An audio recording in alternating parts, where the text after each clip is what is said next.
রাসূল সাল্লাল্লাহু আলাইহি সাল্লাম বলেন, আলা মনে রেখো, ওয়াইন্না ফিল জাসাদে মুজগা, মানুষের শরীরে একটা টুকরা রয়েছে, একটা অংশ রয়েছে। ইযা সালাহাত সালাহাল জাসাদু কুল্লুহু ওয়া ইযা ফাসাদাত ফাসাদাল জাসাদু কুল্লুহু আলা ওয়া হিয়াল কলব। মনে রেখো, মানুষের শরীরে একটা টুকরা রয়েছে, একটা অংশ রয়েছে। ওই অংশ যতক্ষণ পর্যন্ত ভালো থাকবে, মানুষ ততক্ষণ পর্যন্ত ভালো থাকবে। ওই অংশ যখন মানুষের খারাপ হয়ে যাবে, তখন মানুষ গোটাটাই খারাপ হয়ে যাবে। সেটাই হচ্ছে তার অন্তর। যার অন্তর ভালো তার সবই ভালো, যার অন্তর খারাপ তার সবই খারাপ। একটা মানুষকে পাপের দিকে টেনে নিয়ে যায় তার অন্তর, একটা মানুষকে অবৈধ উপার্জনের দিকে টেনে নিয়ে যায় তার অন্তর।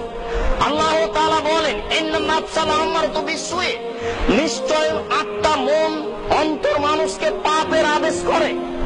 অন্তর কোনদিন মানুষকে কল্যাণের আদেশ করে না।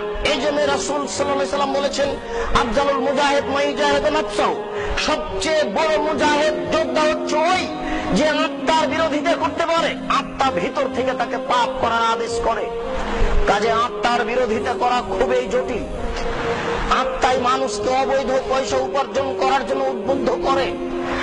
অন্তরী মানুষকে পাপের দিকে টেনে নিয়ে যায়, অন্তরী মানুষকে অবৈধ উপার্জন করার জন্য আদেশ করে।